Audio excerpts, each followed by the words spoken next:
ভাষ্য অনুযায়ী নির্ধারিত লক্ষ্যবস্তুতে সফলভাবে আঘাত হানার পর ফেরার পথে যুদ্ধবিমানটি শত্রুপক্ষের ফাইট জেটের আক্রমণের মুখে পড়ে। এরপর থেকে 3 পাইলটের সঙ্গে সব ধরনের যোগাযোগ বিচ্ছিন্ন হয়ে যায়।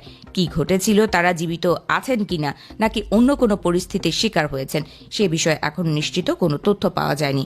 আকরামিনিয়া আরও দাবি করেন, এই হামলায় আল উদেইদ ঘাঁটির উল্লেখযোগ্য ক্ষতি হয়েছে। তার বক্তব্য অনুযায়ী যুক্তরাষ্ট্রের বেশ কয়েকটি সামরিক হেলিকপ্টার ধ্বংস হয় এবং আরও কয়েকটি অচল হয়ে পড়ে।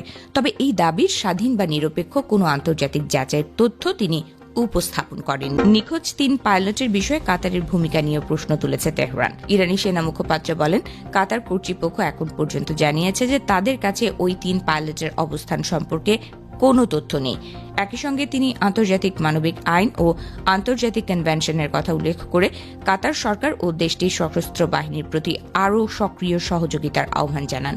তার ভাষায়, তদন্ত ও অনুসন্ধান কার্যক্রম এখনও অব্যাহত রয়েছে।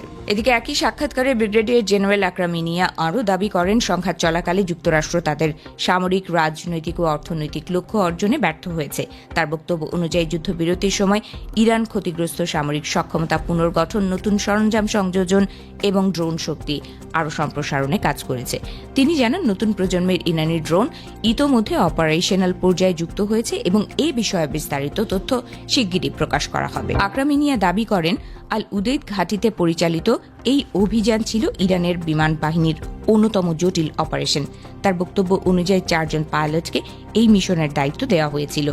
তাদের মধ্যে সেকেন্ড ব্রিগেডিয়ার জেনারেল মজিদ কাজেমির মরদেহ সম্প্রতি শনাক্ত করে দেশে ফিরিয়ে আনা হয়েছে এবং তাকে দক্ষিণাঞ্চলীয় শহর সিরাজে দাফন করা হয়েছে। তবে বাকি 3 পাইলটের ভাগ্য এখনও অজানাই রয়ে গেছে। ইরানি সেনা মুখপাত্রের বর্ণনায়, অভিযানের সময় সু-24 যুদ্ধ বিমানটি রাডারের নজর এড়াতে সমুদ্রপৃষ্ঠ থেকে মাত্র 30 থেকে 40 মিটার উচ্চতায় উড়ে যায়। কোথাও কোথাও স্থলভাগের খুব কাছে ঘেঁষেও বিমানটি উড্ডয়ন করে।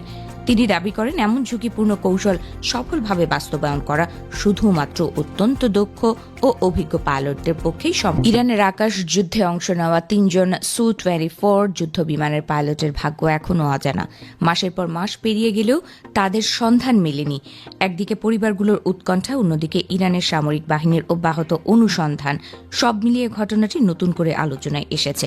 সর্বশেষ ইরানি সেনাবাহিনীর মুখপাত্র জানিয়েছেন, নিখোঁজ এই 3 পাইলটের অবস্থান নির্ধারণে সব ধরনের প্রচেষ্টা চালিয়ে যাওয়া হচ্ছে।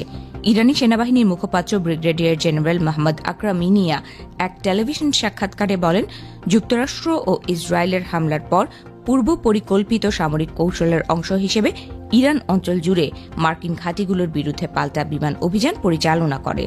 তার ভাষ্য অনুযায়ী একটি অভিযানে F-5 যুদ্ধ বিমান কুয়েতের আল আদিরি ঘাঁটিকে লক্ষ্যবস্তু করে, আর আরেকটি অত্যন্ত ঝুঁকিপূর্ণ অভিযানে সু-24 বোমারু বিমান কাতারের আল উদেইদ বিমান ঘাঁটির দিকে অগ্রসর হয়।